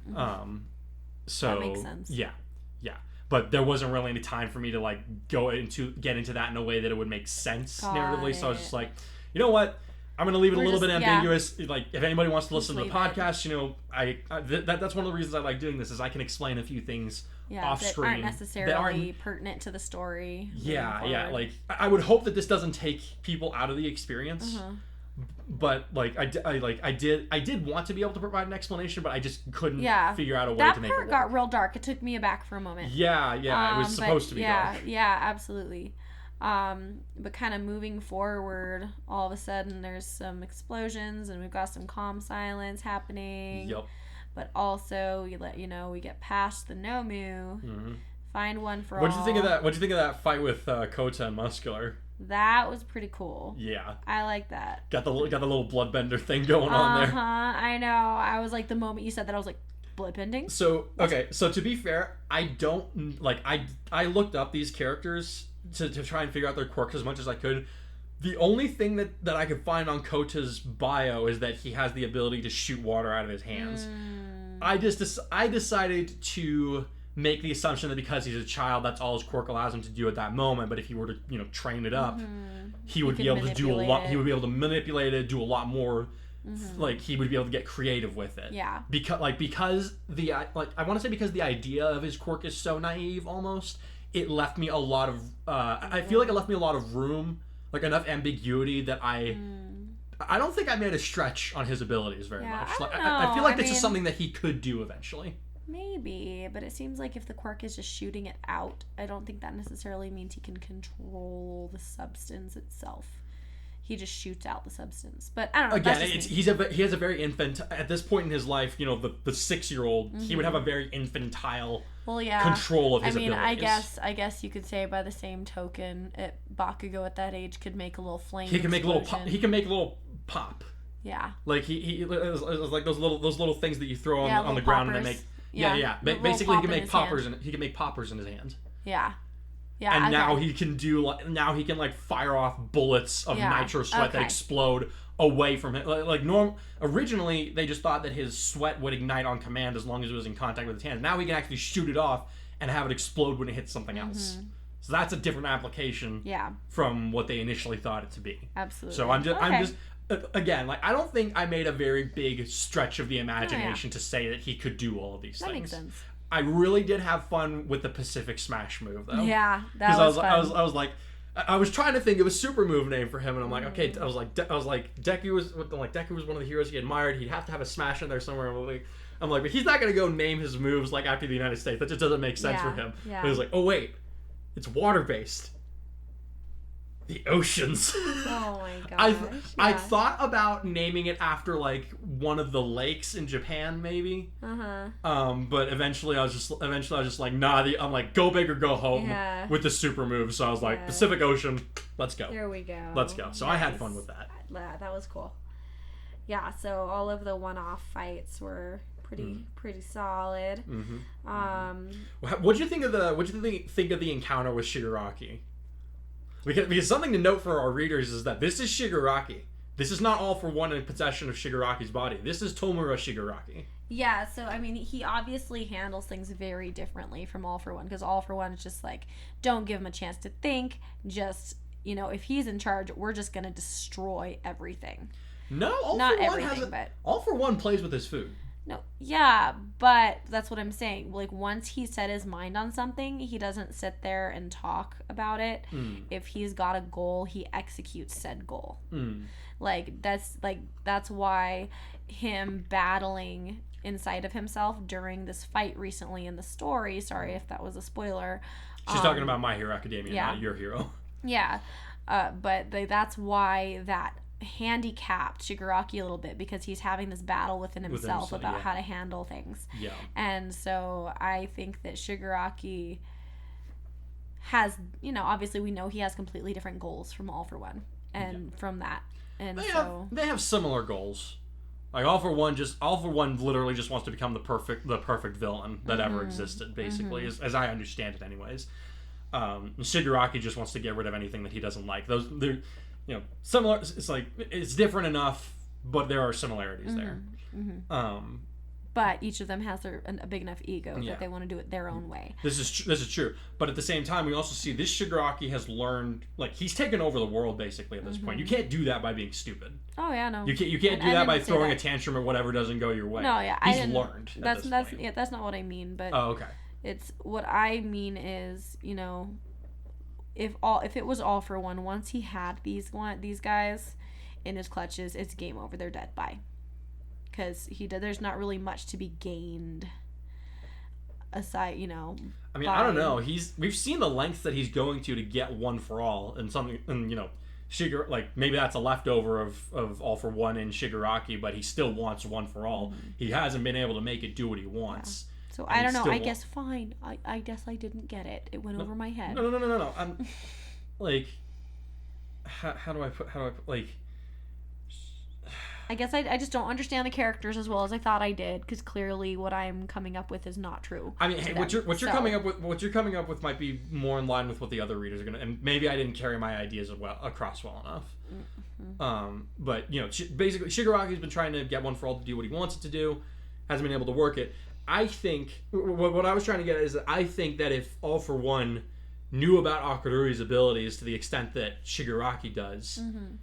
He would absolutely do whatever he could to get him under his thumb and get him to make the quirk do what he wanted to do, because he's been after this quirk for over 100 years. Yeah, but I think that's the key difference though, is All for One kind of has that intellect already, basically just because of how old he is and how much he's experienced, and he's, you know, of course his mind is not really aged.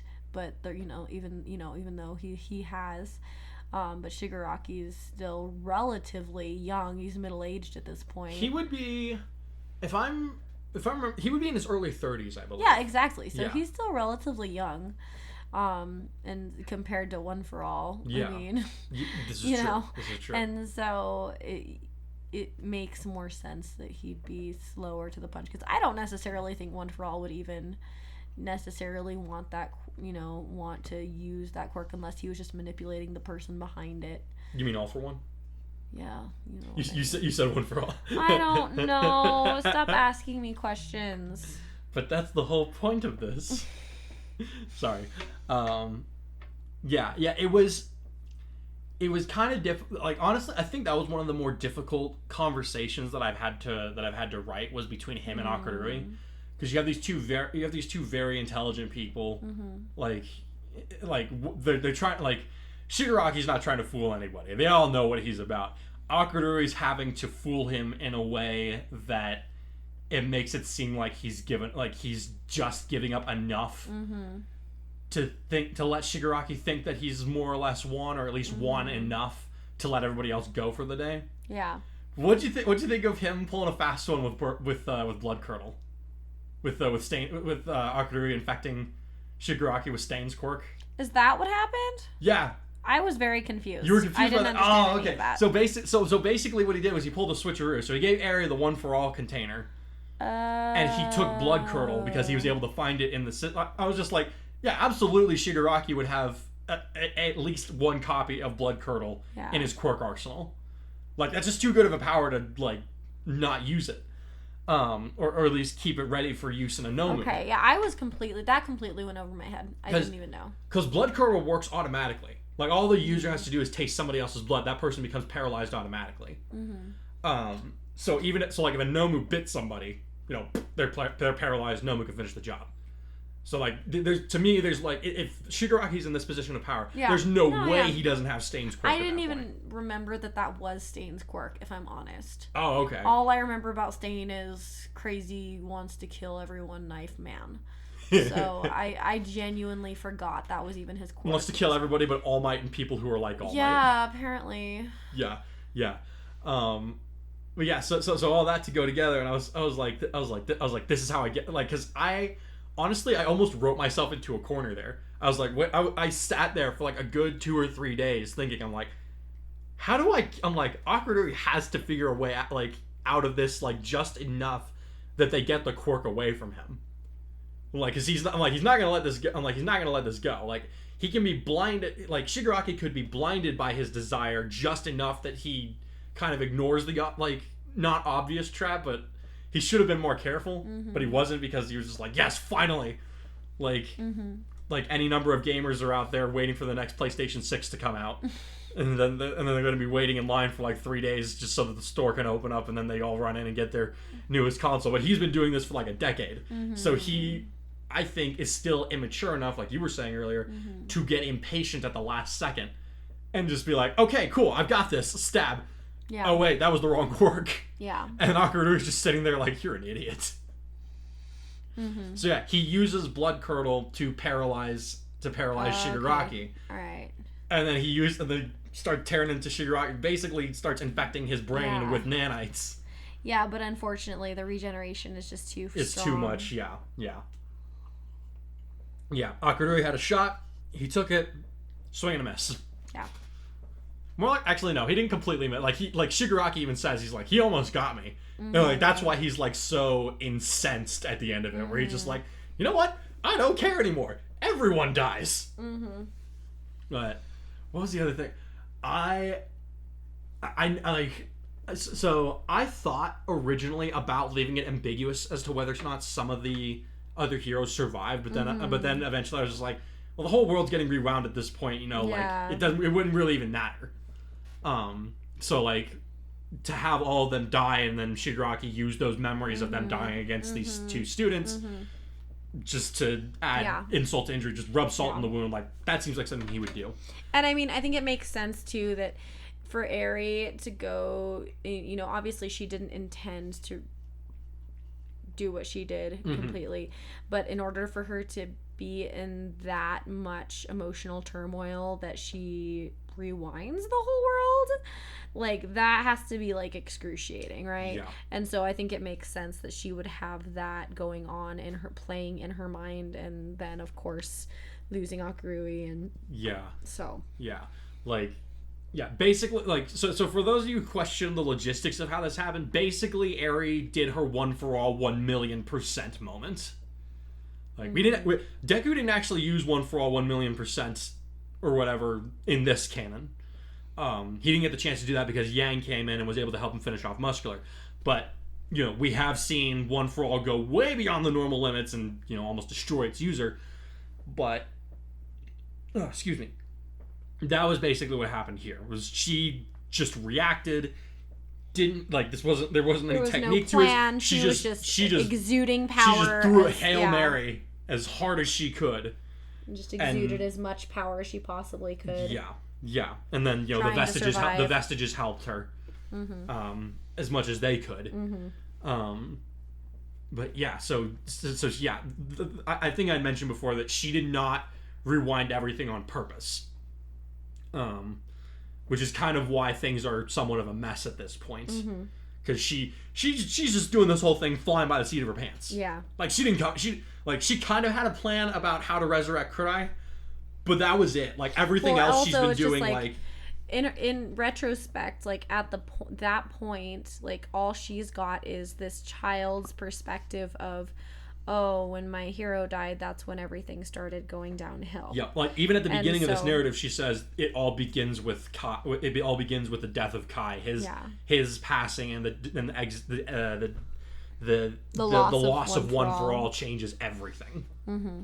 So yeah, it's like she's not wrong, but it's also a somewhat infantile idea that is driving her. Yeah, I mean, she just went through a lot of emotional trauma, and she's kind of reverted to this. Not reverted, but, you know, so when you're going through something emotional, you tend to go back to childlike reactions. Like, her line of reasoning is actually pretty solid, like, given everything that she's been presented with. But at the core, you're right, it is a somewhat childish notion. And she also doesn't realize the true repercussions of what she's doing, which we kind of see at the end of this chapter, because Kurai has just absolutely lost his mind. He's like, wow. He's just like, wow, you literally have One for All, but you still dragged me back into with you. He's like, you literally had no reason to bring me back to life. Mm-hmm. And he's laughing because he's just like, this is so ridiculous. Mm-hmm. So I'm very interested to see what our readers think of this, because I don't know that they were going to be expecting Kurai to basically agree with them. But like I told you guys, like, I knew you weren't going to be happy about this, but even more than that, I knew Kurai was not going to be happy about this. And you guys, oh man, you have no idea. Like, it's just getting started with how badly he's going to take all this. Like, oh man, like. And don't worry, we won't have another Mataris. No, don't. Yeah, please don't think that that's gonna happen. But at the same time, this is a very make or break moment for him. That is what's coming. Yeah. So going forward is going to be interesting. Yeah. If he hasn't just completely lost his mind at this point, he is just right about there. Because he is just 110%. He's A, 110% done with everything, and then B, just in his head, he's just like, you literally don't need me. Yeah. It's like, you do not. You have someone who has One for All. Yeah. You have knowledge of the future of what's supposed to happen. You have just shifted the deck entirely in the good guys' favor. Why did you drag me into this again? So, yeah, the next chapter is going to be really interesting. Alrighty, well, that being said, I think that's about it. One last thing. I had fun with Bakugo's final attack, the Oppenheimer impact, because I was doing research on like explosives and stuff and like people who invented them, and I was like, oh man, howitzers are pretty crazy. But I was like, got some good New Mexico history going here. I was like, what's the biggest explosion of Oppenheimer helped give us the nuclear bomb? Oh, the land of car theft and nuclear radiation. Oh my gosh, yeah. So I was like, all right, Bakugo's going in for one last hit. He took out. If anybody's curious, he nuked Gigantomachia. Gigantomachia is a smear in the forest floor. He nuked him. He is toast. Unfortunately, so was Ground Zero, but. Like, it was a good way. Like, he went out with a bang. I was like, if you're gonna take Bakugo out, you gotta do it up. Like, in a big mushroom cloud, like, to me, that was the best way I could get him out. So yeah, the Oppenheimer impact, I had a lot of really fun moments in this chapter, I have to say. Like, in spite of the fact that there was there were some great one-liners. There was some really heavy stuff in here. Like, the Todoroki brothers fighting. I didn't even cover that. Yeah. We had some callback. We actually had some callbacks to when Ida fought Stain in the dialogue. Yeah. Which I enjoyed, because Todoroki was just Ingenium and Deku. They're both dead at this point, so the only person who remembers that fight firsthand would be Todoroki at this point. And it was a formative moment for him, I think. Yeah. Like, not as much as it was for Ida, but it was still a formative moment. So in this time when he realizes, this is what makes me the hero that I'm going to die. This is the hero I'm going to die as.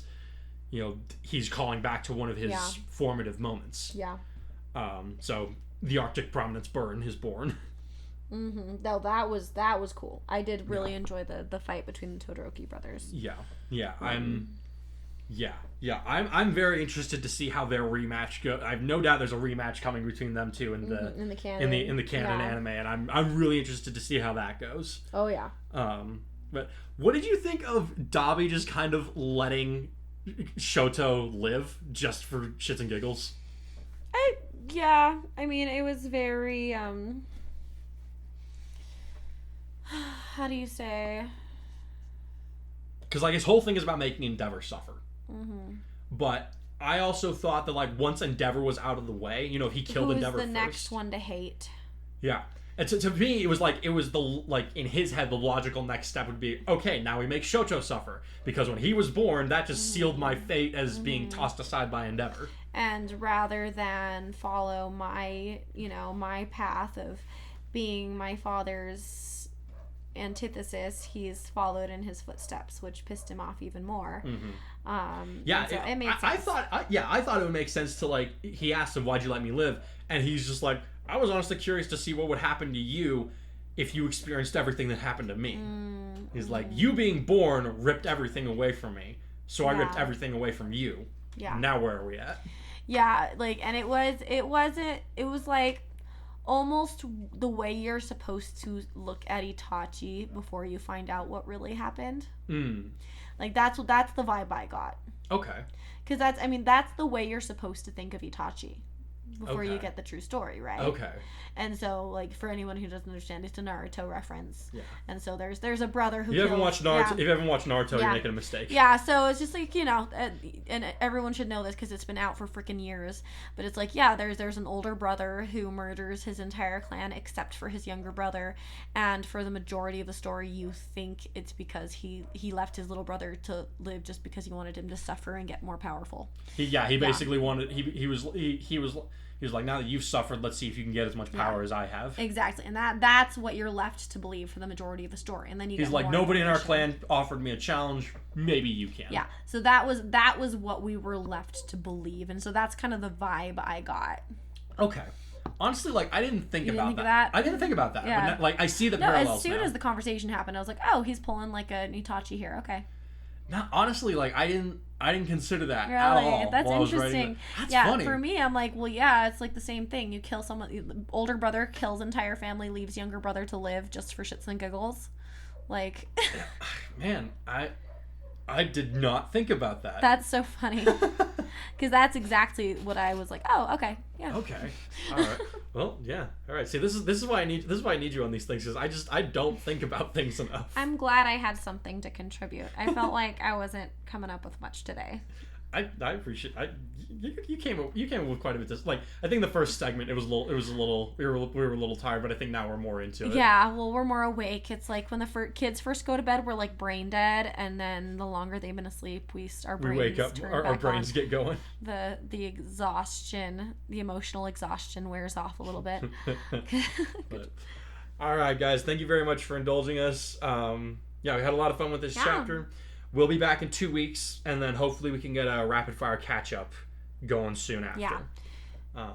But until the next one, I hope you all stay plus ultra, and I really hope that you guys enjoyed this little segue arc, and I do hope that I've captured your interest enough to be concerned with what's going to happen going forward, because this ain't a happy, oh, I get to come back to heroism because the future needs me. No. Things are going to get real interesting from here on. But once again, thank you all. I hope you all have a plus ultra couple of weeks until we see you. Yep.